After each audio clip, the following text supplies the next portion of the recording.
ஒரு நாள் ஒரு தங்கமும் ஒரு இரும்பும் பேசிக்கிதான். தங்கம் கேட்குது இரும்பை பார்த்து, என்ன சுத்தியால தான் அடிக்கிறாங்க, உன்னை சுத்தியால தான் அடிக்கிறாங்க. ஆனால் என்ன அடிக்கிறப்ப மட்டும் நான் அமைதியாக இருக்கேன்.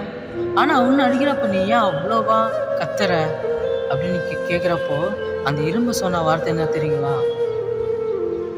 உன்னை அடிக்கிறது நீ தங்கமாக இருக்க, ஆனால் ஒரு இரும்பு சுத்தியால் அடிக்கிறாங்க, அது வேற மாதிரியா.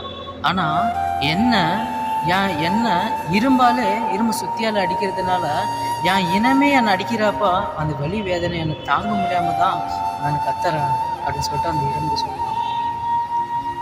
இது என்ன அர்த்தம் தெரியுங்களா? ஏதோ ஒரு உறவு வந்துட்டு இது பண்ணால் பரவாயில்ல அப்படின்னா, நம்மளுக்கு தெரியாதவங்களை பண்ணால் பரவாயில்ல, ஆனால் நம்ம தெரிஞ்சவங்களே நம்பினவங்களே நம்மளுக்கு மோசம் பண்ணுறாங்களே, அந்த வலி வேதனை தான் தாங்க முடியாமல் நான் அழுதேன் கத்தனேன் அப்படின்னு சொல்லிட்டு அந்த இரும்பு சொல்லுது. இதே தாங்க நம்ம உறவினர் கூட அவ்வளோதான். யாரும் நம்ம அதிகமாக நம்பி இருக்கிறோமோ அவங்க தான் நம்மளுக்கு அதிகமாக மோசம் பண்ணுவாங்க. அந்த வலி வேதனை தான் நம்மளுக்கு தாங்க முடியும். ஆமாங்களா? தானே உண்மை.